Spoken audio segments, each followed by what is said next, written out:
comecei meus estudos musicais na Fundação das Artes, em São Caetano do Sul. Estudei lá com o Sérgio Gomes, comecei em 1993, faz tempo. Da Fundação das Artes eu fui fazer bacharelado em música na FAAM, que é FMU, né? Fiz bacharelado em música, me formei em 95. Comecei tocando em grupo jovem, toquei na Orquestra Jovem da Fundação das Artes, depois toquei na Banda Jovem do Estado de São Paulo. De lá, aí comecei a trabalhar com teatro musical, que é um outro campo de trabalho que existe também para músicos, que assim, remunera razoavelmente bem e tem com frequência, né? Não é um trabalho com CLT, que você está empregado, essas coisas, mas assim, são contratos temporários que são bacanas, é um campo de trabalho também que a gente pode estar fazendo, né? Isso é importantíssimo, a gente saber assim, quais os campos de trabalho que o músico atua, né? Toquei bastante casamento, toquei bastante barzinho, toquei bastante na noite, essas coisas todas, né? Que são trabalhos que você, às vezes, alguns são legais, outros nem tanto, mas você vai adquirindo experiência, você vai criando bagagem para a sua vida musical, né? Então acho que o mais importante disso tudo, quando você faz esse tipo de trabalho, às vezes a gente pode fazer um trabalho, alguma coisa que não é tão agradável a gente, não é o tipo de música que a gente gosta, mas você acaba recebendo uma remuneração por aquilo, e essa remuneração você pode transformar em o que você gosta. Você pode comprar um instrumento, você pode pagar uma aula, você pode ir ver um show que você goste, né? Então tudo isso é muito importante ter em mente, né? E a coisa mais importante, sempre quando a gente toca, ser o mais correto possível, estar o mais preparado possível, né? Dar o nosso melhor. Isso daí acho que é muito importante, assim, falar. Porque às vezes assim, você pode estudar muito, você se prepara para uma série de coisas. Aí você pega um trabalho que você julga não ser tão legal e você vai lá e faz de qualquer jeito. Só que esse trabalho é indicação para um outro trabalho que poderia ser maravilhoso. E a pessoa fala, putz, o cara foi lá e fez de qualquer jeito. Você dançou, né? Então tudo aquilo que você se preparou para o outro, que você julgava ser legal, e tocou mal, que julgava ser ruim, você acaba não fazendo tão legal, né? Então é sempre importante assim, a seriedade com que a gente faz o nosso trabalho, né? A seriedade com que você se prepara quando você vai tocar, né? Outra coisa assim, que eu acho que é de extrema importância falar, né? Vocês que são jovens, estão começando a estudar, estão começando a tocar, quando a gente faz música, assim, a gente tem a oportunidade de trabalhar com algo diferenciado das outras profissões. A música é uma questão completamente diferenciada, né? Por que eu falo que é diferenciado? Começar pelo estudo. Quantos anos você tem? 10. Você tem 10 anos. Você tem? 13. 13. Então, assim, pra vocês verem, vocês estão começando a estudar música agora. Quando você fizer 18 anos, você toma uma decisão de vou para a faculdade ou não vou seguir estudos acadêmicos ou não vou seguir estudos ou não vou, né? Então, suponhamos que vocês vão fazer música. A pessoa que resolve fazer música, ela tem que entrar na faculdade já sabendo. Ela não pode entrar numa faculdade de música sem saber nada, né? Ela tem que entrar já sabendo o que é música, sabendo leitura, sabendo escala, sabendo rítmica, sabendo harmonia, sabendo tudo isso. Uma pessoa que vai fazer direito, ela pode começar a partir dos 18 anos, sem nunca ter estudado direito na vida. Uma pessoa que vai fazer medicina, ela pode começar dos 18 anos, sem nunca ter estudado medicina na vida. Por isso que para música você tem uma prova específica, além do vestibular normal, tem uma prova que o pessoal chama prova de aptidão, para ver se você está apto àquilo, né?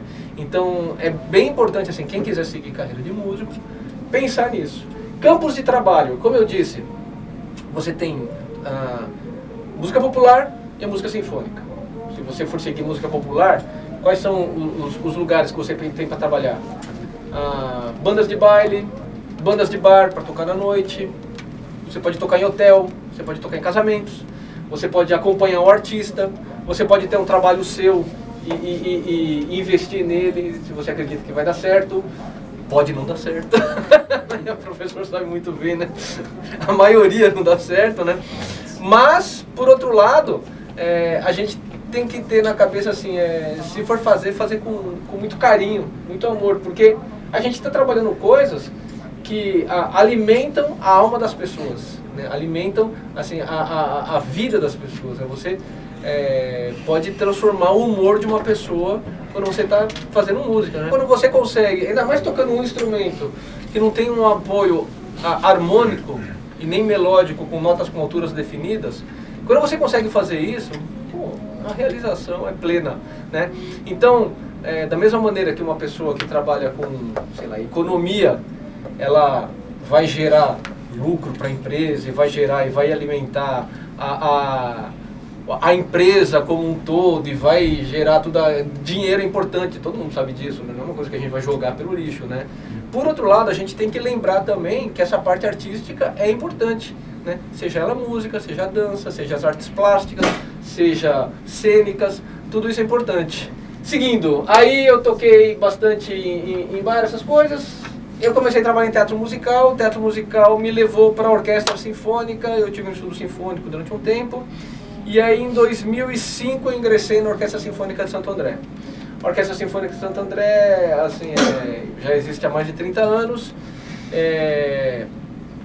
Da Orquestra Sinfônica de Santo André eu comecei a tocar em outras orquestras como músico convidado.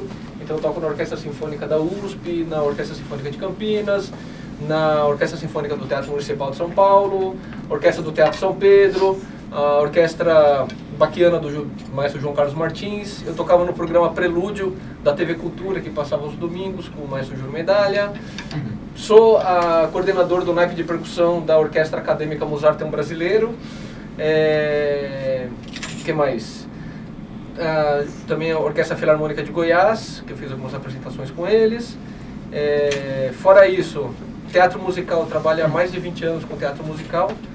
Então, quem conhece o musical, toquei Fantasma da Ópera, Família Addams, Cats, Miss Saigon, todos esses musicais que vêm da Broadway pra cá, só que os mais legais são os brasileiros, que são os menores. Na parte acadêmica, como eu disse, eu fiz bacharelado em música, né? Após o bacharelado, em 2014, eu fiz pós-graduação em música popular. E agora eu estou fazendo mestrado na Unicamp, em bateria. O meu objeto de estudo é exatamente o que eu vou apresentar para vocês, que é a adaptação à bateria dos sotaques do boi do Maranhão, né? Que é um ritmo muito característico do Maranhão. Alguém aqui do Maranhão? Alguém aqui tem parente no Maranhão? Alguém aqui já ouviu falar do boi do Maranhão? Ótimo, vamos saber hoje. Vamos sair daqui conhecendo o boi do Maranhão. Eu acho que assim, é uma maneira legal assim, de falar um pouco de bateria. Assim, à medida que eu for apresentando, eu vou falar um pouco do instrumento e vou, assim, na verdade, o objetivo vai ser chegar na apresentação desses ritmos, né? Por que a importância da gente conhecer música brasileira? A música feita aqui no nosso país, a música cantada na nossa língua. Qual que é a importância disso? Alguém sabe me dizer? Alguém se arriscaria? Manda. O ritmo, pra você saber o ritmo da música? Para você saber o ritmo da música, é muito importante. Mas é um pouco mais atrás. Por que conhecer a música? Por que conhecer o ritmo? Você conhece a cultura. Exatamente isso. É isso é aqui que eu queria chegar. A gente conhecer a nossa cultura é a gente nos conhecermos como brasileiros, né? A gente assim, saber aonde a gente está, o nosso símbolo identitário nacional é a nossa cultura, é a nossa comida, são os nossos costumes, a nossa língua, a nossa música, a nossa arte. Então isso são é o que identifica a gente como brasileiro. A partir do momento que a gente só começa a gostar de música estrangeira, só começa a curtir dança estrangeira, só começa a conhecer as coisas estrangeiras, a gente acaba esquecendo o que é nosso, né? Sendo que o nosso tem uma valorização gigantesca. O que é nosso, assim, tem que ser valorizado, tem que ser conhecido. É o que torna a gente brasileiro. Quando uma outra nação quer se impor sobre a outra, qual que é a primeira coisa que ela domina? A cultura. É a primeira coisa. Vai mudar a língua deles. Nós estamos no Brasil. Que língua nós falamos? Português. Nós falamos brasileiro? Não falamos português. Por quê? Porque fomos colonizados, né? Então, se não tivéssemos sido colonizados, não falaremos português. Talvez falássemos Tupi-Guarani ou Ningatu. Então, isso daí, assim, a importância da gente manter e conhecer nosso ritmo, conhecer nossa história, conhecer nossas tradições, conhecer nossas origens e isso daí tudo.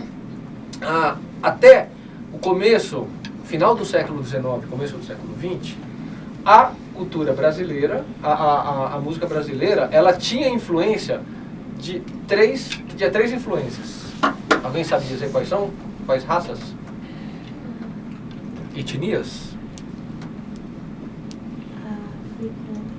Africana. Indígena. E português. E portuguesa, que é o europeu. Eu pensei que eu não tinha entendido. Hã? Eu pensei que eu não tinha entendido a pergunta. Aí veio o gatilho aí. Eu não tinha entendido o que ele falou porque ele explicou. Então assim, nós tivemos, até o começo do século XIX, começo do século XX, final do século XIX, começo do século XX, nós tivemos essas três influências. O índio que estava aqui, o português que chegou aqui e os negros que o português escravizou e trouxe para cá escravizado, obrigado. Quando a galera chega aqui, começa a se misturar a cultura dos três e aí começa a formar a cultura brasileira, né? Hoje não dá para falar que são essas três, porque nós temos árabes, nós temos asiáticos, nós temos nórdicos, nós temos judeus, então assim, é uma mistura muito maior hoje, né? Mas a base são essas três que fizeram a cultura brasileira, né? Então o samba, que foi você que falou o samba? Foi você.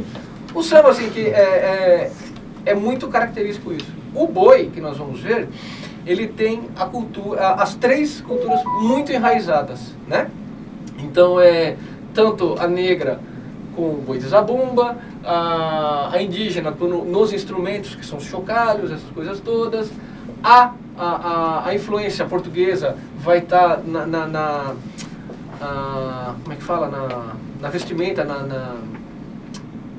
na fantasia, né? Na paramentação deles, né? Então nós vamos chegar lá também, nós vamos acabar vendo tudo isso. Os ritmos brasileiros não nasceram na bateria. Nenhum ritmo brasileiro nasceu na bateria. Inclusive o funk que você falou, ele é um derivado do cabula. Então o cabula, assim, é um precursor do samba, que é tocado em atabaques, e aí de lá é uma batida, uma levada que vem pro samba e acaba virando É um ritmo africano, não é? O cabula né? E ele é uma coisa mais ou menos assim, ó.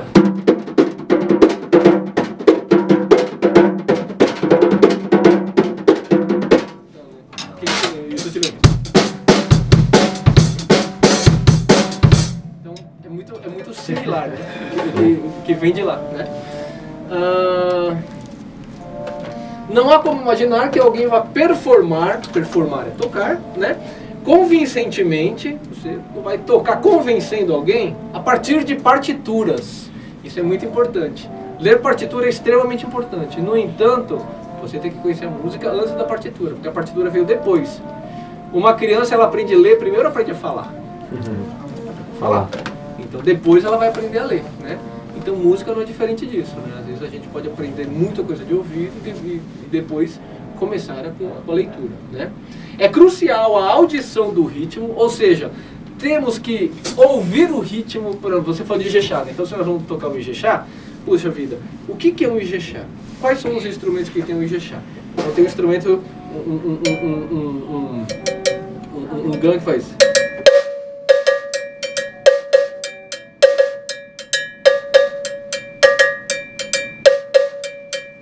Então eu poderia fazer, na ausência dele, eu poderia usar 2 alturas de prato.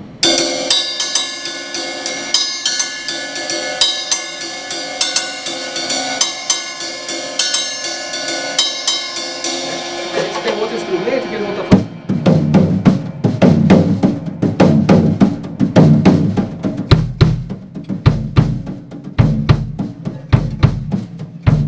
Então vai ter o aguerê fazendo o chequerê, né? Fazendo só a cabeça, né? Né? Ele vai estar marcando e a gente faz o gran aqui.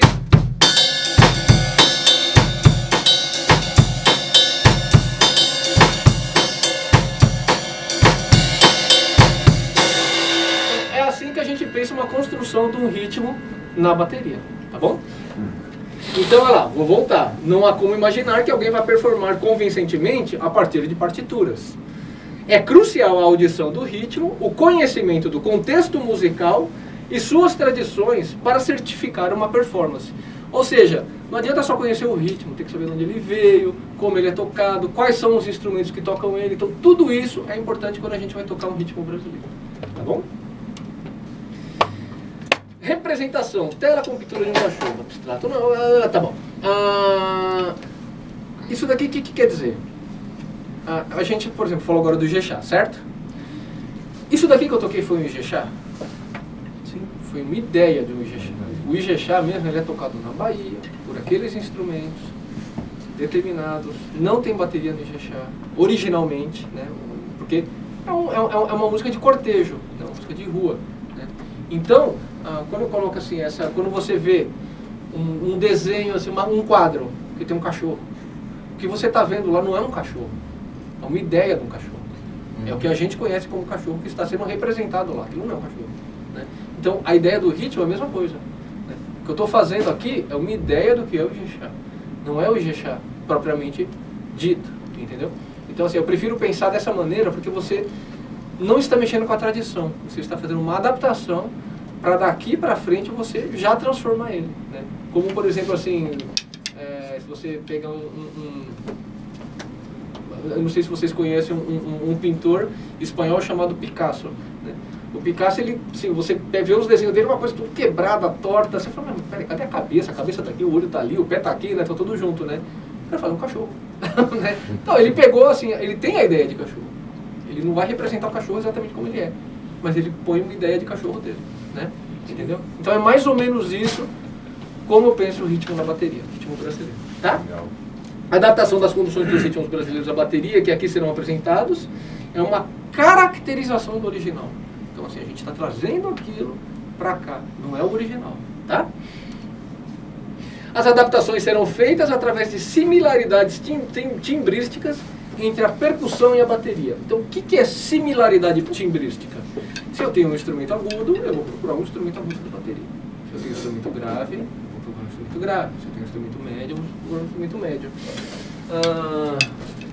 Então, por exemplo, empreste esse pandeiro para mim, por favor. Então, se eu tenho aqui, né, quem falou baião? Falou baião, né? Então, eu tenho um baião, né?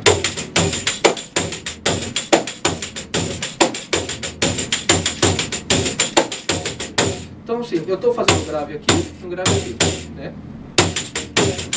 Então, eu posso procurar um instrumento mais grave da bateria, qualquer, o bumbo. Então, você vai fazer.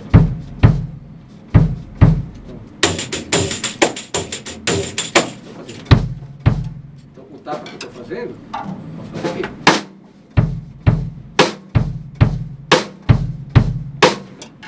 E aí, se você perceber, a semicocheia vai estar o tempo todo. Taca, tica, taca, tica, taca, né?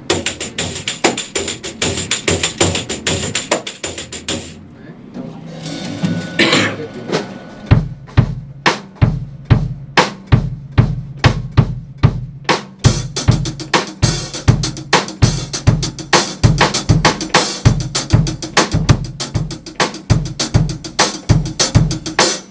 tem gente que toca o baião fazendo, né? Usando às vezes um cachixi, né? O que eu tenho que fazer, né?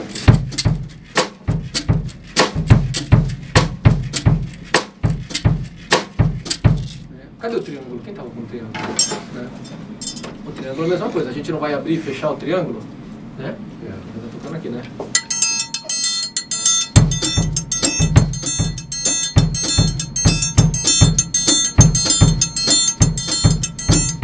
Então eu posso fazer o triângulo, né? Abrindo ali, né? Então.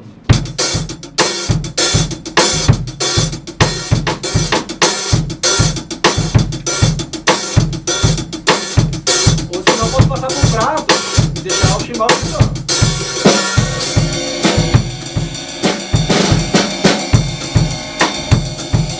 Aquela abertura do chimbal do triângulo, eu posso pensar como um time diferente no prato, por exemplo.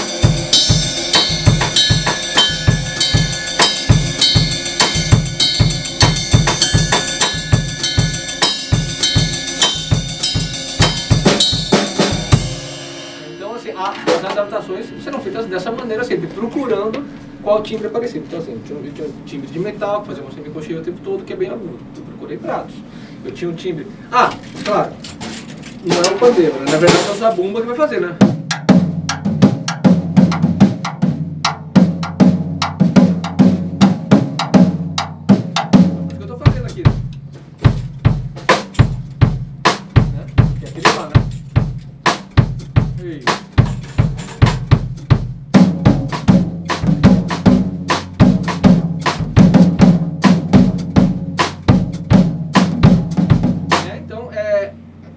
essa busca de timbre que a gente acaba procurando. Ah, o baião tem que ser dessa maneira? Não. O baião pode ser da maneira que você quiser. Se você estiver chamando de baião pensando como que é, música não tem limitação. Se você falar assim, mas o fulano toca assim, tudo bem, mas... Só que você tem que convencer a pessoa. Você não pode chegar pra ele e fazer qualquer coisa, né? Não é assim também. Então, e aí você pode começar a trabalhar contigo.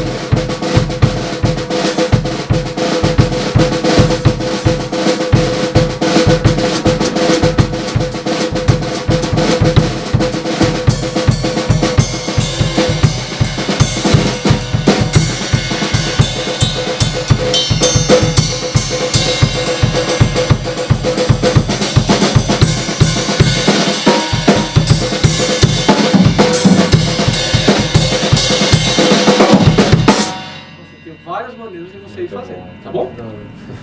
Sigamos. Bateria, isso é importante. Definiremos chamar de bateria o conjunto de caixa, bumba, pedal, tom-tom, surdo, hi-hat. Todo mundo sabe os instrumentos que eu estou falando aqui. Sim? Tá.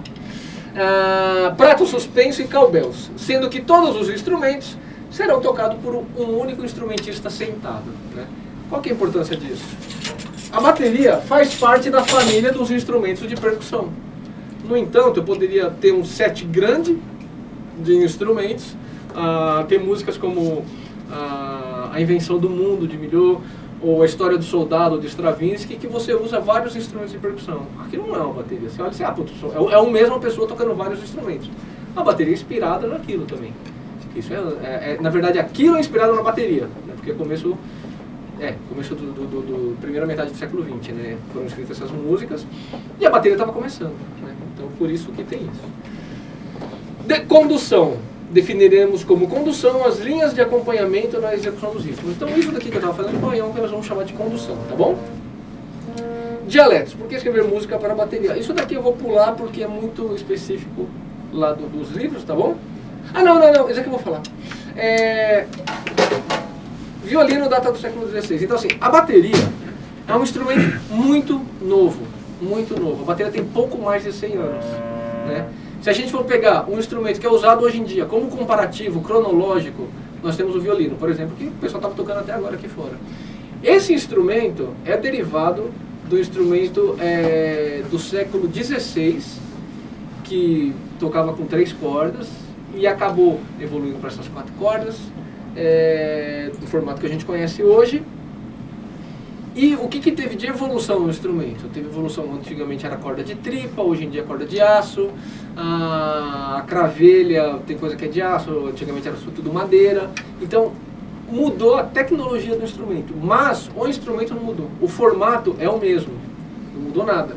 A bateria, o primeiro pedal é de 1910. O pedal é o que define como o começo da bateria, né? Porque 3 pessoas tocavam, um tocava bumbo, um tocava prata, um tocava caixa, pendurado no talabarte, né? Os 3 tocando. De repente um cara vai lá e inventa um pedal. O que você faz? Você manda um cara embora. Pode tocar a caixa embora. Economiza. Primeira coisa, dinheiro, né? Cortou o dinheiro do cara, tirou tudo. Aí depois foi um outro cabra lá e inventou um instrumento. Isso aqui chama hi-hat, né?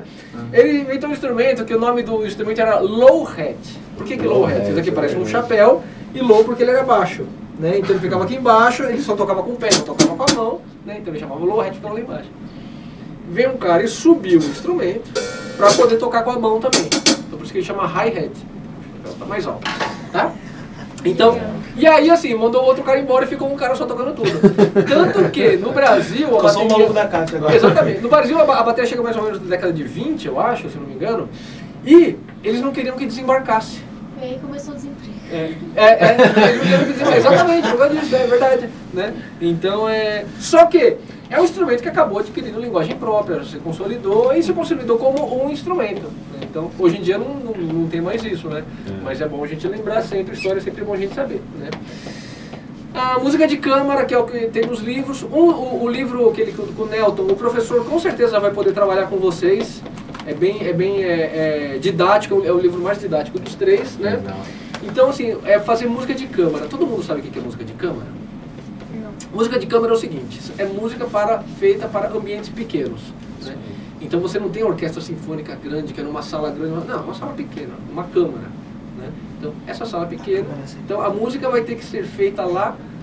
Eu não posso chegar aqui e tocar, por exemplo, eu estou aqui, né? Eu estou... Não posso fazer isso. Porque vai acontecer exatamente o que aconteceu, todo mundo pulou. Vai falar, meu, esse cara tá louco? Então assim, eu tenho que saber que essa sala é uma sala pequena, eu tenho que me adaptar ao som dela, né? Então, é o que a gente fala de música de câmara, de você equalizar tudo isso, pensar no ambiente que você está tocando, né? Então, a música de câmara... Hã? Murilo aprendeu a voar ali. Agora grudou, eu vi ele grudando e voltando. Ele vai aguentar o ar de novo, gente. Então aqui, a música de câmara requer maturidade, atrai bem menos holofotes do que atividades solistas e de muito mais trabalho, né? Então, quando você toca solo na frente da orquestra, todo mundo, que legal, né? Quando toca uma orquestra sinfônica, que legal. A música de câmara tem menos visibilidade. Só que é mais difícil fazer, porque você está mais exposto. Você está muito mais, não quanto um solista, né? O solista aqui é, no caso, só de visibilidade, né? Mas a exposição do instrumentista para a música de câmara é maior, né? O músico tem que saber ouvir e se fazer ouvir.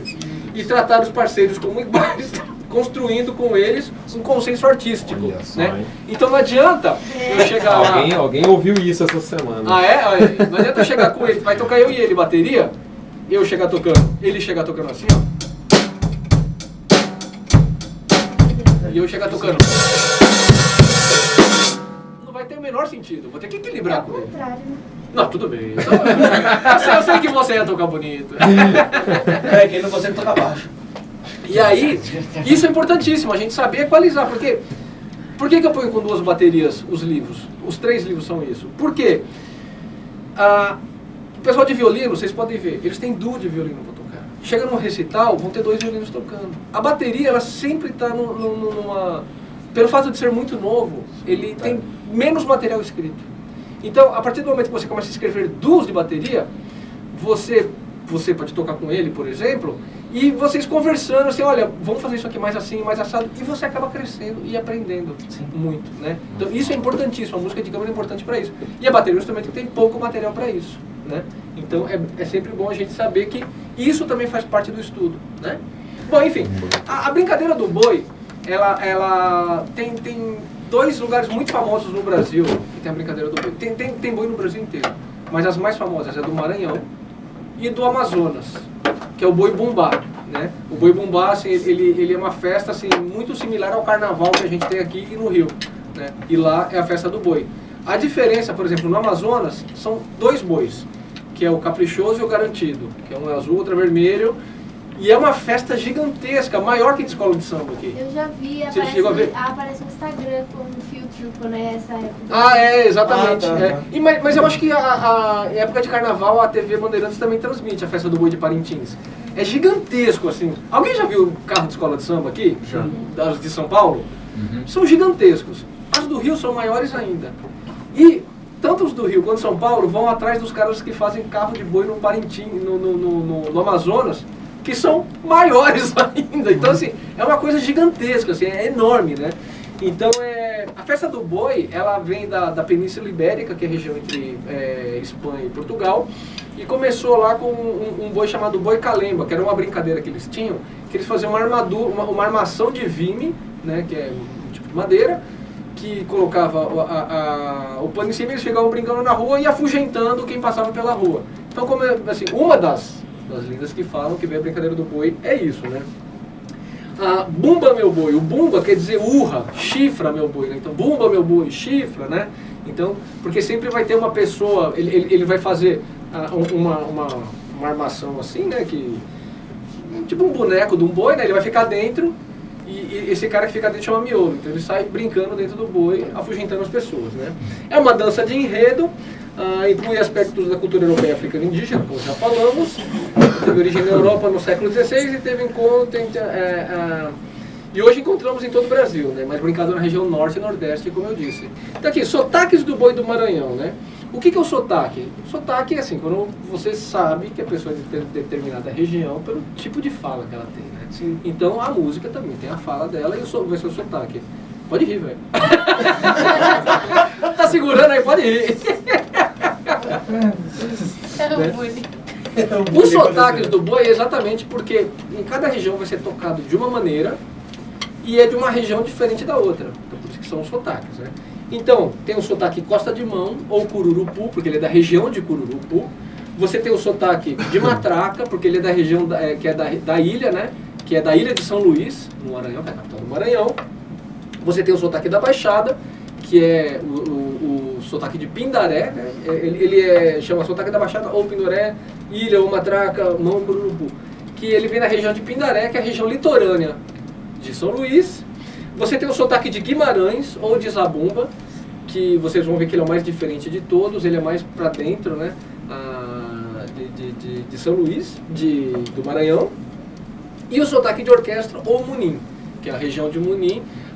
Por que sotaque de orquestra? Porque ele é o único boi que tem instrumentos tocando junto, né? Os outros instrumentos melódicos e harmônicos.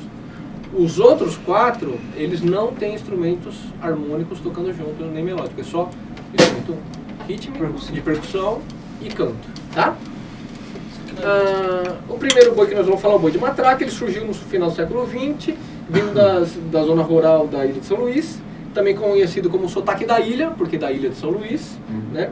Ele é tocado por matraca. Matraca são 2 pedaços de madeira percutidos um contra o outro. É exatamente assim, eles ficam fazendo isso aqui, ó.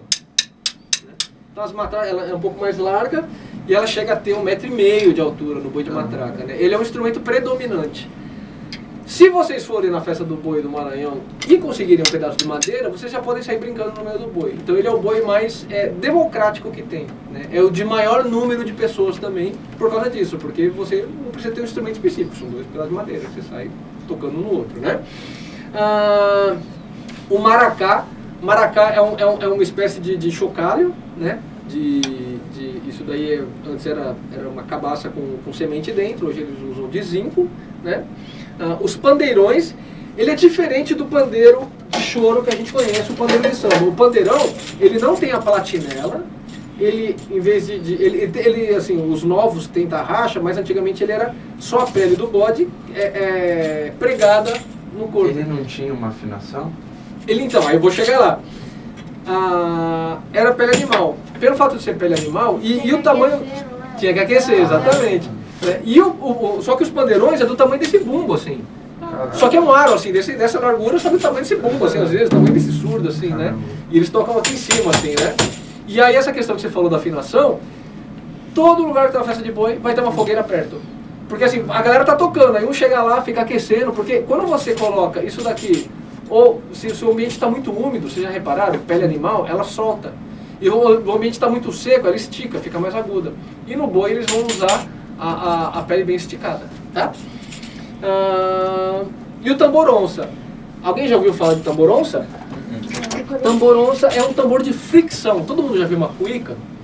Sim. Cuíca é um tambor de fricção, que você fricciona um pano dentro do cambito que tem lá dentro. O tambor-onça ele é muito similar à cuíca, é um pouco maior. O cambito não é tão fino, o cambito da cuíca é mais fino que isso aqui, né? O do tambor-onça, ele é grosso assim, e aí você pega e ele faz um ronco bem grave. Parece uma onça mesmo, né? Por isso que ele chama tambor-onça. Era usado por índio para afugentar onça, essas coisas, sabe? Porque para assustar o animal, para não chegar junto, né? Então por isso tem esse nome, né? É o sotaque como é o nome comum, daqui nós já falamos, né? Então, eis o boi.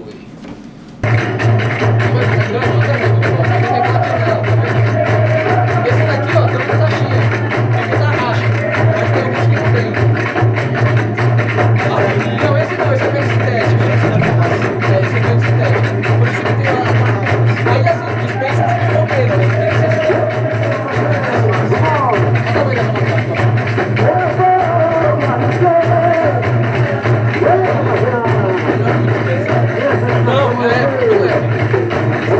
Então, ó, o boi de matraca, as percussões. O maracá, que vai tocar essa primeira... todo mundo sabe ler partitura? Sim. Entende? Tá. Sim. Então a primeira linha, primeiro pentagrama, maracá tocando colcheia. O tambor-onça vai fazer essa tercina. Pá, pá, pá, pá, pá, pá, pá, né? O tempo todo. Tá ligado, não presta atenção. A matraca, uma matraca vai estar fazendo essa colcheia. O tempo está aqui, né? A matraca vai estar fazendo aqui. A outra matraca vai estar fazendo essa tercina embaixo. Ou seja, tem uma fazendo 2 tempos, 2 notas por tempo, e a outra fazendo 3 notas por tempo. Então é um dos únicos ritmos brasileiros que tem essa polirritmia de 3/2. Né? Então fica aqui, ó. O Maria vai fazer 1, 2, 3, 1, 2, 3, 1, 2, 3, 1, e a outra vai fazer 1, 2, 1, 2, 1, 2, 1, 2, né?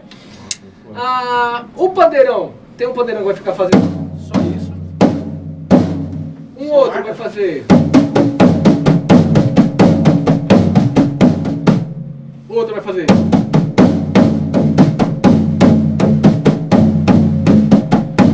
E o outro... Na verdade, eles não ficam fixos assim. Eles vão brincando em cima disso.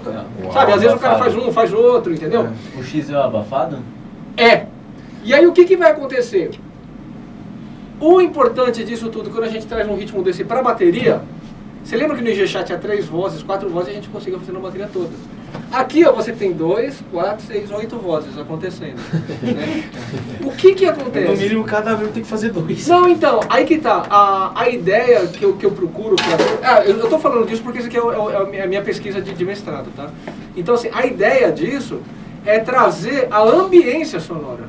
Né? É o ambiente sonoro do boi. Então eu vou tocar e eu não vou fazer cada linha exatamente. Eu vou procurar a resultante de tudo, né? Então... Deixa eu só afastar isso aqui. No caso, aqueles que estão fazendo, digamos que o mesmo grupo rítmico, você vai tentar unificar isso em alguma parte, né? Isso. Eu procuro fazer a matraca, eles estão tocando... Então vai ter um grave rolando e as outras abafadas, né? Então eu procuro fazer... E aqui a colcheia, para essa resultante de 3 e 2 está acontecendo. E aí quando você ouve ele todo ali, aí assim, você tem essa ambiência sonora do músico. A colcheia fazendo tamboronça, que é pá, pá, pá, pá, pá, vai ficar pá, pá, pá, pá, pá, pá. E o maracá que faz as colcheias todas, eu faço aqui. Né? Então aqui eu vou fazer. Aqui a colcheia. Fosse a outra matraca, porque aqui vai estar rolando o pandeirão e a outra matraca. Né? Aqui vai estar rolando a colcheia do maracá e aqui o 3 do onça, né? 1, 2, 3, 1, 2, 3, 1, 2, 3, né? Então o resultante disso vai ser...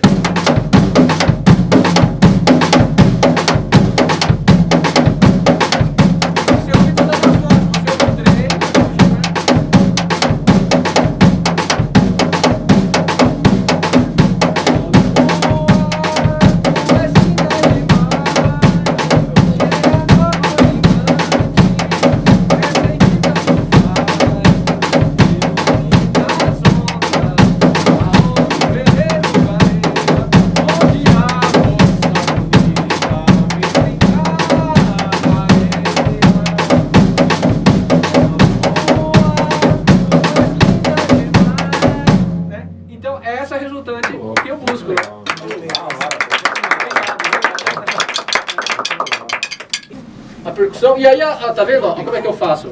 O hi-hat ali fazendo a colcheia, a borda da caixa, o surdo e o bumbo. Então, o resultante é aquela figura de baixo toda. Uau, né? Olha aí. Ó. Fica bonito, né? Fica bem bonito. Eu gosto bastante. Vou pegar as paraninhas. Boi Costa de Mão. É um sotaque proveniente da cidade litorânea maranhense chamada Cururupu. E tem representante desse sotaque somente lá. Ou seja, o boi Costa de Mão só tem lá, não tem outro lugar nenhum. Seu ritmo é mais suave e o canto prevalece sobre os instrumentos. É executado por pandeirões pendurados por uma correia que se apoia no pescoço, tocados com o dorso da mão. Caixas, maracá e tamboronça. Ou seja, ele usa, é igual aquele pandeirão, só que ele usa aqui pendurado assim, né? Vocês vão ver, ele fica pendurado aqui, né? Por que ele tem esse nome, Costa de Mão? Ele não é tocado aqui, ele é tocado aqui, com essa parte da mão, né? Então ele faz... Então ele já tinha... Ele já tem um sotaque, um ritmo bem característico, né? Dele, né? Ele chama Costa de Mão porque algumas, isso daí é tudo lenda, né? Não dá pra saber, né? Porque é uma coisa que vem há muito tempo e não foi registrado, não foi catalogado, não foi feito nada, né? Então, tem gente que diz que é porque o pessoal que estava escravizado trabalhava o dia inteiro, a mão detonava e eles tocavam com o dorso da mão, né? Outra vertente fala que o pessoal de lavoura também trabalha o dia inteiro e ia fazer a festa assim. Isso daí estava eu até vou contar para vocês isso, porque ontem eu fiz a qualificação do meu mestrado, né? E aí, assim, a qualificação é quando você apresenta para o pessoal da banca, o pessoal da banca vai te chicotear. A verdade é essa. A da exposição. Exatamente. E aí, o professor, um dos doutores lá falou para mim, falou, quer dizer então que os outros ritmos todo mundo detonava a mão. O pessoal do jongo não foi escravizado, o pessoal do samba não foi escravizado. Foi, claro que foi, né? Por que só esse toca? Aí já cai por terra essa coisa, né? Então, a verdade não sei. É porque isso daqui é o que dizem lá. Também não sou eu que estou dizendo. Eu estou dizendo assim, é o que na pesquisa o que as pessoas dizem, né? Mas você não tem uma fonte fidedigna falando, olha, é por causa disso. Às vezes eles nem pensaram, né? O que você tem é tradição oral, né? Sim, então assim, não dá pra saber, né? Ou até mesmo vários escravos faziam várias coisas, né? Às vezes eles só mexiam com a palma da mão. Então, mas eu acho que tem uma outra coisa também, que às vezes, por exemplo, assim, né? Quando a gente estava falando aqui de influência da música, né? Da onde a gente tem música brasileira, né? Você falou África. África, a gente tem que lembrar que é um continente. A África não é um país. Né? E é um continente maior que o Brasil. Então, quem foi escravizado e trazido para o Brasil foi de uma determinada região da África. Né? Isso daí é um dos motivos da música norte-americana, que tem influência africana, da música cubana, que tem influência africana, da música brasileira, que tem, sim, músicas diferentes. Né? Porque o pessoal era caçado em qualquer lugar, assim, igual bicho, e escravizado e trazido para cá na massa, só que você não sabe de onde a pessoa vinha.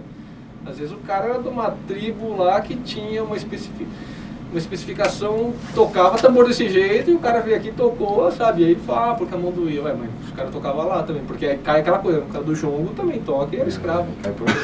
Foi escravizado, né? Então é muito... Então é importante pensar, né? Essa coisa de questionar, né? Então Olha o boi Costa de Mão, que bico bonito. Pra frente aí. Olha o tamanho Costa da Mão, outra coroa. Igual a cuíca, só que ela é pra baixo.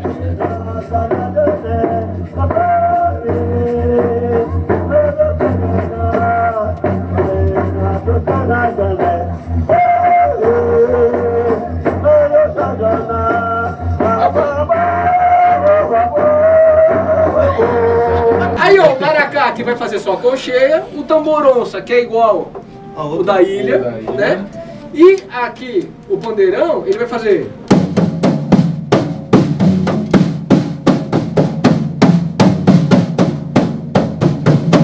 Né? Aí a adaptação que eu fiz foi o hi-hat, fazendo colcheia. O surdo fazendo...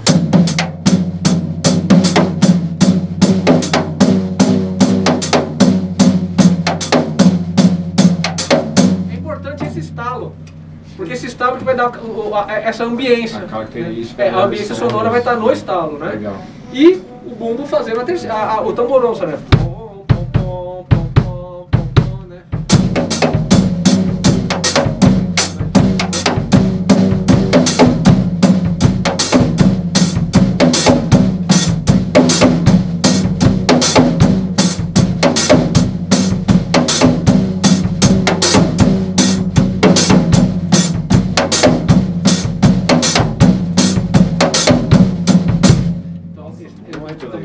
Ele fica bem bonito. É muito diferente, né? Diferente. É diferente. A gente não tá acostumado a ouvir. Porque a gente tá acostumado a ouvir. E aí quando você chega fazendo tambor, você fala, puxa vida, o que aconteceu? Aí tá diferente, né? Legal. É muito legal, né? A Boi de Pindaré, formado na Baixada Maranhense, também conhecido como sotaque da Baixada. Vem do Vale do Rio Pindaré, que corta o centro do estado, para desaguar na Baía de São Marcos, onde fica a cidade de São Luís. Utilizam praticamente os mesmos instrumentos do boi de matraca que lembra que era o pandeirão, a matraca, tamboronça e o maracá. Entretanto, com pandeiros menores e tocado embaixo, puta, tô ficando cego, pelo mesmo ritmo mais lento e melancólico. Tem como característico o casumbá, personagem encontrado somente nesse sotaque, que tocam os badalos. Esse sotaque tem uma diferença, assim, praticamente são os mesmos instrumentos do boi da ilha. No entanto, ele usa 3 tipos de pandeiro: um menor, um médio e um mais grave. O menor vai chamar repinique, que ele vai tocar. Quer ver? O repinique que vai fazer, que é o agudo, né? Eu vou fazer. Vai fazer esse. O merengue, que vai fazer a colcheia. Enquanto o outro, lembra que o outro que eu falei que eles ficavam variando, cada um tocava? Esses não, esse é bem específico. E um vai tocar isso, o outro vai tocar isso. E o marcação vai tocar.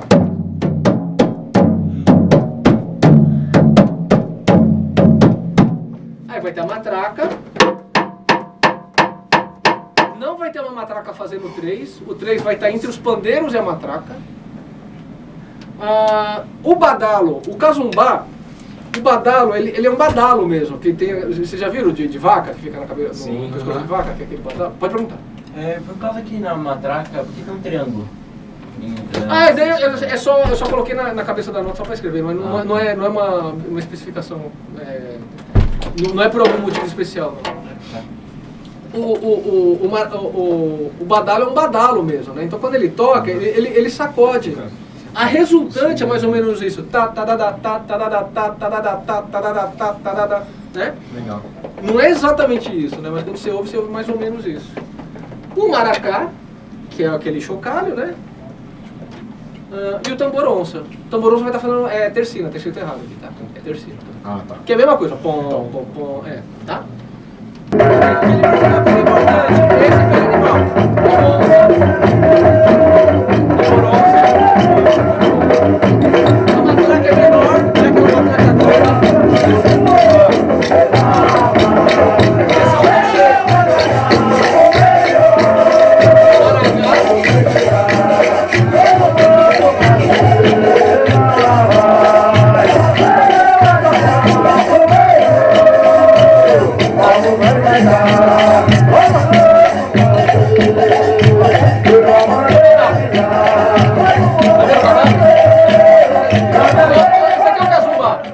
O casumbá que toca o badalo, que é um personagem.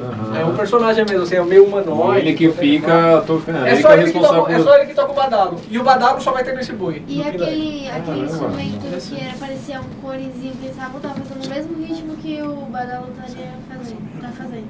Qual, aquele assim? O chocá, aquele maracá? Isso. Não, aquele faz colcheia. O maracá faz colcheia. Junto com a matraca. Né? O surdo vai fazer. O badalo, parará, né? Não dá pra fazer. Pra fazer todas as vozes, eu procurei fazer a colcheia, só que assim, dando um som de badalo. Eu uso 2 cowbells, eu devia ter trazido o outro, né? E aí eu faço o quê? Um glissando. É uma raspada, não glissando, é uma raspada, né? Aqui ele faz parará, né? E aqui eu vou fazer. E aqui. E é sujo mesmo, não tem que ser. Não é. Raspado. Essa característica. Porque é pra ter essa característica de rua, senão não tem, né? Senão vai ficar muito sinfônico. Sinfônico, né? Muito, né? É muito quadradinho. Aí, a matraca tava fazendo colcheia e junto com o maracá que você perguntou, vai estar fazendo aqui.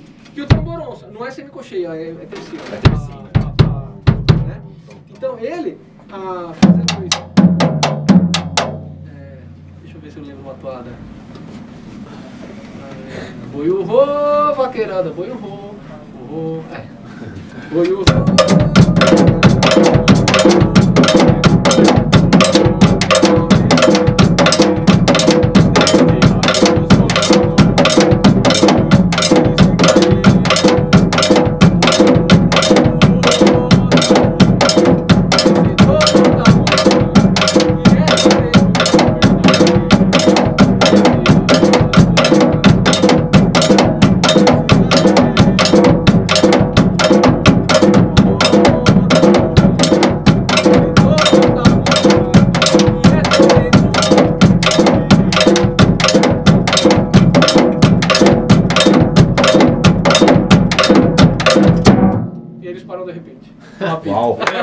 Muito legal, muito Bonito, né? legal.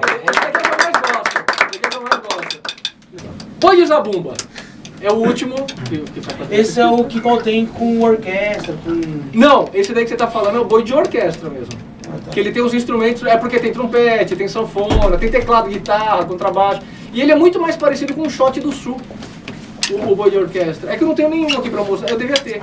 Pelo menos pra mostrar, sabe? Pra ver a diferença. É o único que falta. Não sei porquê, é uma falha minha mesmo. Surgiu em 1830 e talvez seja o mais antigo de todos. Tem sua origem no povoado quilombola de Damásio, no município de Guimarães, localizado no litoral norte do estado. E tem a zabumba como tambor feito. Tem o zabumba, um tambor feito com aro de madeira e coberto com couro de cabra, como seu principal instrumento.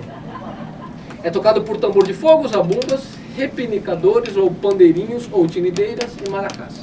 Então vamos lá. Todo mundo já viu um zabumba? É que não assistiram a live. Zabumba é um Ah, e instrumento se tivesse assistido a live lá da música nordestina, ia saber, ó. Ah, é aquele que bate com um palitinho assim. Não. é brabo, hein? Bate. Não bate não, Não, gente, não bate. não, Pode sair pela sala, então. Quem bate é o Anderson Silva. Eu falei que ele não Ele bate. coloca um bagulho aqui, Talabarte, chama Talabarte aqui. Aí ele coloca tipo um bumbo. Ah, Isso. Ele toca aqui assim, né? Aí Ele ele. toca com um Vamos palitinho. supor que é isso aqui assim, ó. É tipo uma Quem fica aqui assim, né? Que ele toca aqui.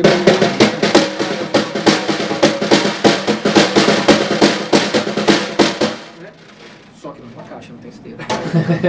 E aí, esse é o zabumba que a gente conhece, é o zabumba mais famoso. No entanto, o zabumba do boi de zabumba, ele é muito similar a um bumbo.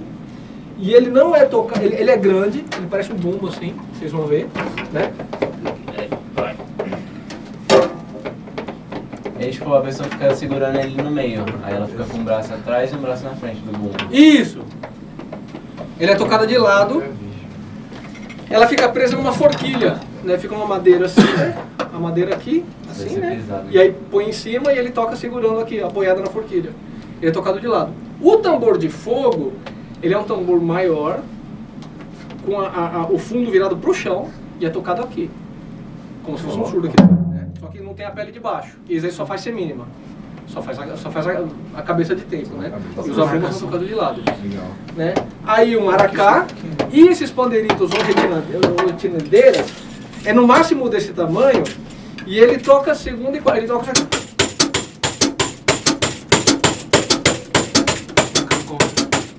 segunda e quarta, assim, pensando no tempo ser mínimo, né? Ele toca segunda e quarta. O instrumento que você acabou de falar agora antes desse, ele é o que fica aqui, não é? Que... O zabumba. Não, o outro. Ou do tambor de fogo.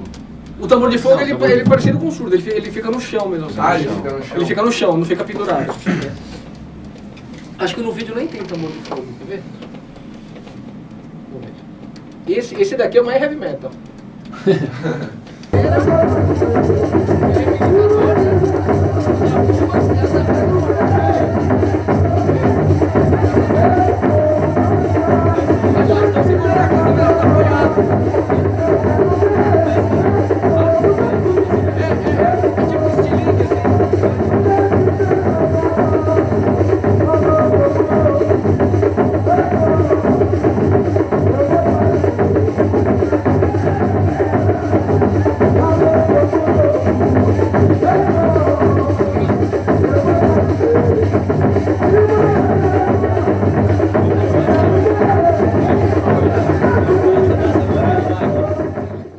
Então, ó, vocês viram que fica pão, bababam, pam, bababam. Isso daí é uma pergunta e resposta. Ó, o que acontece? O tambor de fogo tá fazendo só semínimo, né? Pum, pum, pum. Ó, a primeira zabumba vai fazer. A segunda vai fazer. Dois. Às vezes não tem a ligadura, às vezes ele faz direto.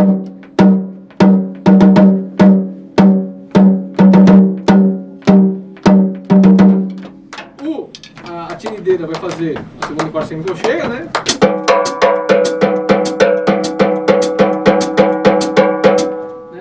E o maracá fazendo a colcheia. Nossa, pode juntar isso tudo. Então, ó, a solução é muito óbvia, né? Assim, o surdo fazendo o surdo, o outros alunos fazendo no pé, a tirideira fazendo esse timbre instalado e a semicocheia fazendo a caixa. Né? Então, ele fica... Ah, tem um de orquestra, tô vendo. Né? Então, então, quanto faz?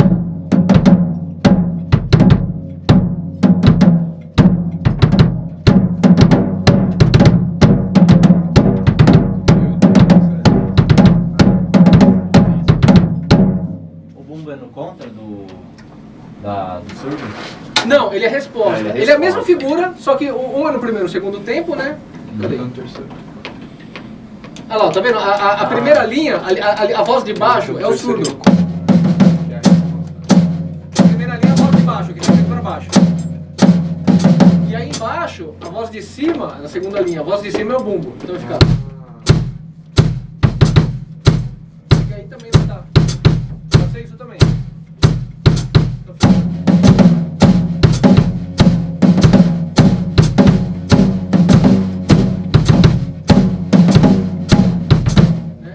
E aí ele fica aqui, ó.